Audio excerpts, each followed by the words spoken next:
said we soundtracked high school in this really personal way. No, but just hear me out. Of course, we all loved Smashing Pumpkins and Daft Punk, and like we were listening to all the mainstream things. But also, we were like, our songs and those lyrics and those moments, we were sort of sharing in them together. And so when our friends, Tegan is totally, it is accurate that our friends were a little bit like, oh my god, do you really need to rehash all this shit about acid and like whatever? No, but then they were excited. They were excited because for them, this is also like, it is like I'm saying about my partner, it's like for them these are the early years where they realize like, holy shit, like I love music, I love lyrics, this can be like a seminal part of your experience. And I think for a lot of them, because we were sort of like already on our path a little bit early, they also found their path a little bit earlier. Like we were definitely not like a normal Tegan. we were not like your traditional high school students. I think a lot of us felt quite independent, and we were having experiences that we didn't want to shed. We wanted to hold on to them and nurture them and care for them. And so I think that they were mostly supportive. We thought they were going to be upset, the ones that we had sex with. We thought they were going to be upset. And they seemed fine about that. It really was acid mostly that upset. Yeah. So like, when was your first rave? It was quite young, right? 1995, 96. Yeah. I think we probably, halfway through grade 10, so high school started in grade 10 for us, and that first 6 months was, we established a ton of new friendships, and we got really into more like alternative and grunge stuff and started experimenting with drugs, and then we found a new crew of friends in the second semester, and that's when we started to really go to raves. And my mom was so pissed off about the whole thing because she worked with teenagers and she knew what we were up to, but we go back and forth about this. I certainly don't want to encourage people to use drugs. Like, they're illegal, and you've got to be careful. There's, but I think for us, we sort of look back at it as, LSD and our experiences with acid and pot, too. Like, really, it kind of helped us to shrug off a bit of the insecurity and anxiety we were feeling about our identity and our sexuality and our bodies. And alcohol is super scary, too, and no one cringes when you're like, oh, we used to drink. Like, everyone's like, oh yeah, crazy. And it's like, on acid, we just sat in our friend Grace's, living room and listened to Pink Floyd and drinking. Sarah broke her arm, and, we found her in a park with a bunch of strangers. Like, it's like, and that was just yesterday. Yeah,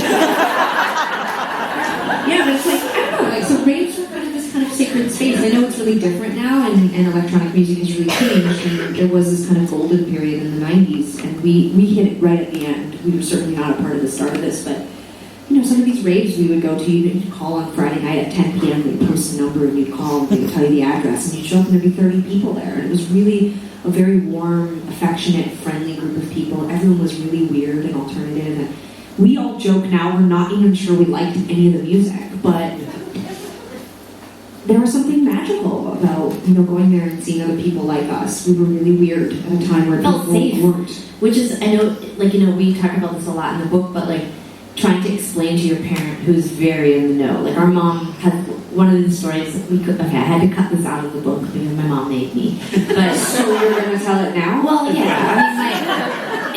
It's just the internet. It's not forever, but I'll sort of leave a few details out. But my mom has this really brilliant moment in it was probably grade 10, and we had lied to her, and she sort of had set this trap. She knew that we were going to go to this rave.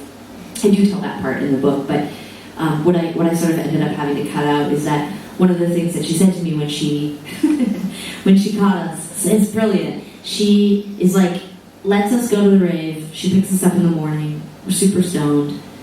She brings us home. She has my dad there. Our parents are divorced. My dad is not the disciplinarian. He's very absent in those years. And that the fact that my mom has brought my dad to the house to discipline us is like, we are in deep shit. Like, we know we are. If I've got my dad's there.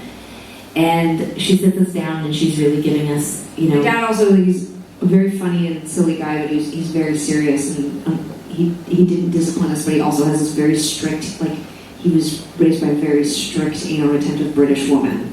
And the West End. yeah. And so, at his house it was like, walk on the balls of your Okay, feet. don't go too far off the track here. No, I'm just saying, like, so when I say that, like, when he was sitting in our living room, we coming down off of acid and haven't slept in 24 hours, like, it was just like, It was scary. well, we were like, he's probably gonna murder us. Yeah. Like, it was really, really scary. So the part that I had to cut out of the book was that my mom was working with teenagers, as Tegan said. She was working with street youth, like kids that were high risk and involved in a lot of difficult things. And she said to me, to us, she said, "My client saw you at the rave. You bought drugs from her pimp." Actually, is what she said. And we were like, None of this was true. "Well, no, fuck you. That is the whole punchline." Well, I mean, we didn't buy the drugs from that person. Yeah, fuck, just.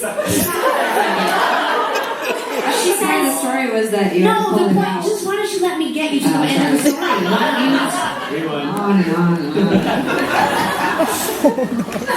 on. Anyways, my mom says you bought drugs from my client's guy, and we are like, oh my god. And for the rest of high school, every time I bought drugs, I felt really freaked out that I was going to be like, get back to my mom. Like, my mom had eyes on the street. She knew the girls, she knew the dealers, she knew the sex workers, like, she knew all the people, and I was really scared. And so, like, it was like a wire, I would be like asking my friend who would ask a friend, and I was like, I don't want to touch it because my mom will find out, like, whatever. We're very recognizable. We're like twins who are going to Rave. There's only 30 people there. It got me really scared.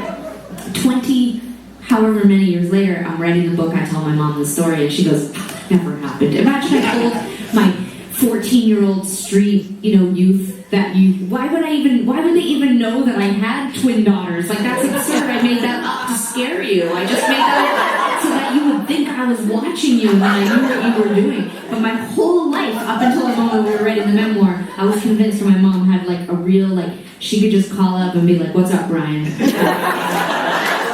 Have you seen, I faxed you the picture. Yeah, that's from last week. So if you see them, anything, acid, shrooms, Sid, whatever, just like watch out for them. And I was so convinced that my mom really had this line on us this whole time. She didn't. So she was like super well connected. She was connected enough to know, like, when we would come home that we were stoned. We definitely had friends whose parents were like wholesome. Like, who were like, oh boy, they're excited tonight. Whereas, like, we would come home, Tegan tells the story in the book, but, like, we came home from a Halloween party one night, and I had double dose hats. Like, I had dropped, and I sort of peaked, and then I wanted to take another hit, and I was, like, excited and feeling creative, and I convinced all my friends we all put... Feeling creative is the most fiction I've ever heard come out of her mouth. She and another friend just went in the garage and rollerbladed around. I just mean creative, like, I hadn't touched rollerblades since elementary school. This shit is weird, it's a shoe with wheels, it's incredible. And so we're skating around, and my mom was like, yeah, like, that's a high thing to do, like, she recognized that. So, like, my mom was in the know, she knew what was what. And she also knew that I was experimenting with girls. Like, my mom, like, like, one of the things that is so difficult, I think, about parenting is that, our experience informs how we experience our children. And my mom was, she was an adventurous youth. And she had her own experiences, which she had been quite transparent about. When we were young, she had said to us, look, I tried these things. I did these things. You're not a bad person because you do these things, but you need to be very careful. Then when she read our memoir, she was like, yeah, I thought you did it a couple times. You're bad people. I love that story where she got the weed out and she was like, let's all do it together. Yeah, they fucked with us a lot. Like, they, my mom, when she read the book, was really upset. Mostly because she was afraid of being perceived as a bad parent, and she's not a bad parent. And I actually don't think she comes off like a bad parent in the book. She really filled in the, she filled in the between the lines and really inserted a lot of the background that's not in the book into her reading of it the first time. And I think it's important to point out that my mom in the book is younger than we are right now. Yeah. Well, actually, she was exactly. She was 39 when we started grade 12. So the age we are right now, and went back to school. My dad left when we were 4. She left us in her mind in the care of our stepfather, Bruce, who is, by the way, and this annoys my mom, is the hero of of the book. You know? Oh, yeah. Everybody's like, Bruce, I mean, holy shit, your stepdad was awesome. And it wasn't intentional to write her as an absentee parent and Bruce as a hero. I think that those are really easy tropes to kind of like to have them fall into. But you know, my mom was really young when she had us. She was going back to school, trying to better her life. Everything she did for all of us. It's very much a Hollywood movie. Like she truly was like working nights till midnight and doing her classes and trying to better our lives. And she absolutely like succeeded in doing that. And she did leave us in Bruce's care, and Bruce did a great job. He never hit us, he never mistreated us, he loved the shit out of us, he taught us how to be the artists and the fans that we are of music. He was funny and sweet, our friends adored him, but he was also like a dude, you know, who was like in the basement and was like, good luck up there, I don't know what you're doing, and we're in the garage, you know, like holding onto the windowsill, hotboxing, like, you know, in their closet, and like, We were very manipulative too. Like he would be like, I don't like it when you keep your door closed because I don't know what's going on in there. And I'm like, we need privacy, which meant naked things. Like, you know, I'm changing Bruce. like one time Sarah went to go buy weed. Actually, I think it's that same night around the same time, but Sarah sneaks out to go get weed, and who knows why we did this. Bruce would have never come upstairs anyway, but we lock Sarah's door. Her room is empty. We lock her door, and then we lock the bathroom door because they all had like a little, you know, pinhole, and you could use like a coat hanger to pop them open. So we lock Sarah's door, we lock the bathroom upstairs, and we run the shower. Sorry, Earth. And Sarah goes out the front door, and my friend and I, we hang out in my bedroom, and then, you know, maybe like we kind of estimate, pre-cell phone, we estimate Sarah will be back in 30-ish minutes. And so Sarah climbs up the fence onto the shed, onto the garage, and then she like is out like hanging onto the garage waiting at the window, and we like pop the locks. I mean, incredibly complicated, you know. But at one point during those 30 minutes, Bruce comes upstairs, of course, and is like, what's happening right now? And we're like, Sarah's taking a shower. And he's like, why? You know, it's like a Friday night or whatever. But you know, he was there, but he was just always kind of, he's a very intelligent man, but he kind of was always kind of like the dumb, like not dumb, like not intelligent, but kind of like, what, why? And we would just be like, I don't know. And then he'd be like, okay. Girl things. We would manipulate. Girl, yeah, like whatever. And they would just go back downstairs. And so like he comes off like the hero in the book because he teaches us a lot of things and he takes care of us. But I think all of my parents were just shocked at how much drugs we did. Like Bruce, when he read the book, he called me and he was like, I'm shocked you can write a book. Like, the part that I'm stuck on is how you did all the things, all the drugs you did, and that you have the mental capacity to sit down and write a book. Like, I'm just dumbfounded right now. But, you know, my dad probably gets the least space in the book, and you know, even he was like, this is really beautiful, but it's hard. It's hard to be a parent, and I think the people we are, is this a wrap it up thing? 5 minutes, got it? Really? Yeah. Wow, that's fast. Okay. They're gonna riot. Anyway, I just feel like it's hard to reconcile, in a way, for them, the people we were when we were kids with who we are now. They've come to that. But that's part of why we wanted to write the book. Sarah and I wanted, again, bookending what we said at the beginning, but like, we wanted to showcase that like we're far from perfect. Yeah. You know, we all make mistakes, we all do really crazy shit, and like, you know, we were bad. We weren't, but I wanted to say too, like, it's not just that we were bad. We were really unique. I think we were like little trailblazers trying to figure out ourselves. I think my mom, she can't publicly. If there's any young people in the audience, that's what you tell your parents when you get caught with an accent. I'm a trailblazer.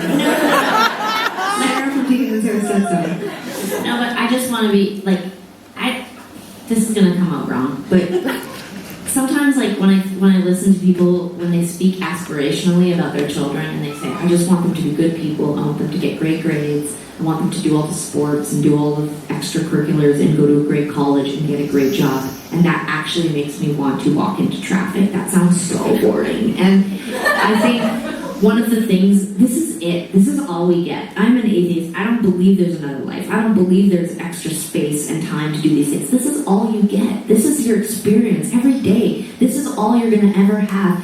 Who you love, or how you spend your time, what you eat, what you read, what you look at, what you contribute to the world. I feel like we were good kids. We made a great community. We saw things, we did things, we created things. So we did some acid and we snuck out. Like, who gives a shit? Like, I know my parents are proud of us because we have been cool and special and smart, and we are making the best of the time that we have on this planet. And I think everyone here should do the same.